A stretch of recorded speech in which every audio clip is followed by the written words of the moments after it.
Cumprimento a todos com a graça de nosso Senhor Jesus. Será que a segunda carta de Pedro, no capítulo de número 2 e o versículo de número 1, ensina que os falsos mestres, os falsos profetas foram justificados, perdoados, purificados por Cristo e, consequentemente, perderam essas bênçãos da graça da salvação? Bom, o texto de Pedro diz o seguinte, abre aspas: assim como surgiram falsos profetas no meio do povo, também haverá falsos mestres entre vocês. Eles introduzirão heresias destruidoras, chegando a renegar o soberano Senhor que os resgatou, trazendo sobre si mesmos repentina destruição. Bom, muitos apresentam esse texto como um texto que levanta obstáculos e objeções contra, pelo menos, duas doutrinas da tradição reformada, da fé reformada, que são a doutrina da expiação. Ora, ao considerar que os falsos mestres não são cristãos genuínos, portanto, Cristo teria morrido por falsos mestres. E, em segundo lugar, se eles foram, de fato, resgatados por Cristo, e o texto diz que eles trazem repentina destruição, obviamente, aquele resgate que eles receberam foi anulado, né? Consequentemente, a morte deles, a destruição deles, encerraria esses privilégios que foram recebidos.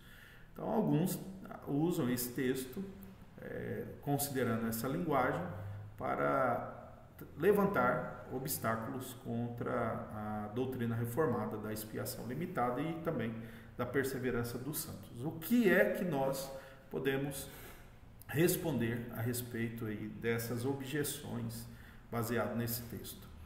Antes de apresentar uma explicação, eu quero aqui já rejeitar algumas respostas que calvinistas, né, cristãos reformados, apresentam para esse texto, né?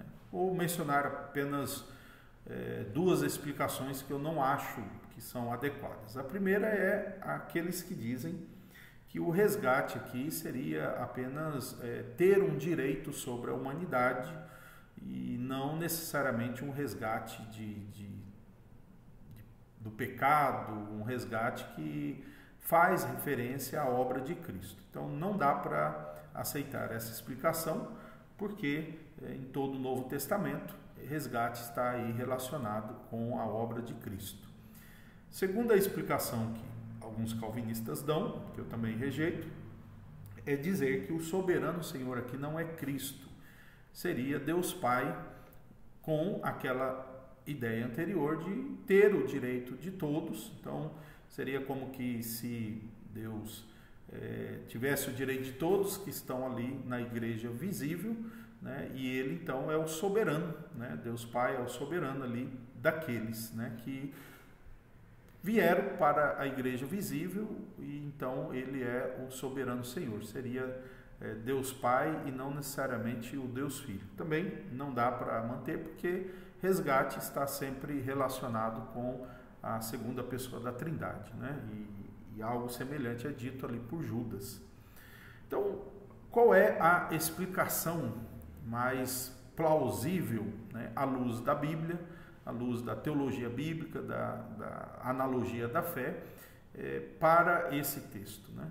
Eu quero aqui seguir a sugestão do livro Do Céu Veio Buscá-la, né, que é um livro publicado pela editora Fiel, e traz uma explicação para esse texto, desde a página 468 até a página 474. Né? Então, são 6 páginas abordando esse assunto, né? O autor aqui desse capítulo, ele fala sobre a linguagem fenomenológica. O que é que ele quer dizer com isso? Ele quer dizer que Pedro, ele assume como verdadeira a profissão de fé dos falsos profetas e mostra que essa profissão de fé deles é nula, já que eles serão destruídos. Então, resumindo, Pedro usa uma linguagem em que ele está quase próximo de uma ironia, mas não é, mas ele está usando a confissão de fé, a profissão de fé dos falsos mestres como verdadeira, e mostra que, apesar de eles estarem dizendo isso, os fatos mostram o contrário. Será que nós podemos encontrar algo semelhante? Bom, em Mateus, capítulo de número 7, nós temos umas palavras de Jesus ditas sobre esses mesmos seres, né? Sobre esses mesmos falsos profetas, né? Em Mateus, capítulo 7, e o versículo de número 20, deixa eu abrir aqui, Mateus 7, e os versículos de número 22 e 23. Observe só o que Jesus diz. Muitos naquele dia vão me dizer: Senhor, Senhor, nós não profetizamos em teu nome, e em seu nome não expulsamos demônios, e em seu nome não fizemos muitos milagres? Observe só o que Jesus responde. Então lhes direi claramente: eu nunca conheci vocês. Afastem-se de mim, vocês que praticam o mal. Olha só que interessante, nós temos aqui os mesmos objetos, os falsos profetas. Lá, o apóstolo Pedro vai dizer que eles foram resgatados, né? E depois foram eliminados, serão eliminados. Aqui o texto que trata de falsos profetas, Jesus disse que nunca os conheceu, né? E aqui o nunca conhecer não é o não conhecer na sua onisciência, mas é não conhecer em um relacionamento salvador. Então nós temos aqui dois textos que são aparentemente contraditórios. Um que afirma que os falsos profetas e mestres tiveram uma experiência com o resgate do Senhor, e outro que diz que nem sequer os conheceu. Então, como é que nós podemos compreender isso? A sugestão, né, do livro Do Céu Veio Buscá-lo, acredito ser muito adequada se considerarmos a linguagem de Pedro, né, como fenomenológica, isto é, em que ele assume a confissão, ele assume a profissão de fé dos falsos profetas e, em seguida, mostra que isso que eles afirmaram é falso, porque nem a vida e nem o resultado deles confirmam isso.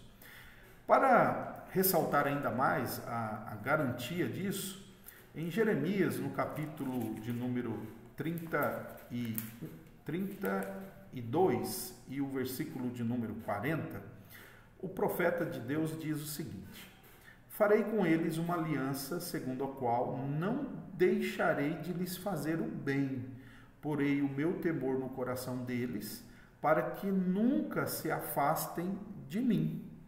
Então nós notamos aqui que a nova aliança tem uma experiência clara, né, nessa profecia de Jeremias, de que aqueles que recebem de Deus, como a obra soberana de Deus, de fato, o temor de Deus e a aliança, eles jamais se afastarão do Senhor.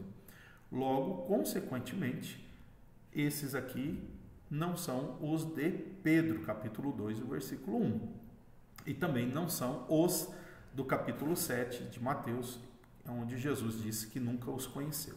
Então, resumindo, Pedro está, de forma enfática, assumindo a confissão, a profissão de fé dos falsos profetas e mostrando que é falso, porque eles atraem sobre si mesmos a repentina destruição, mostrando que eles estão renegando aquilo que eles confessaram. Mas, na linguagem de Pedro, Pedro assume, né, e mostra que eles de fato não vivem de acordo com esse resgate que eles tiveram, né? Então Pedro está destruindo eles, levando em conta o argumento deles como se fosse verdadeiro.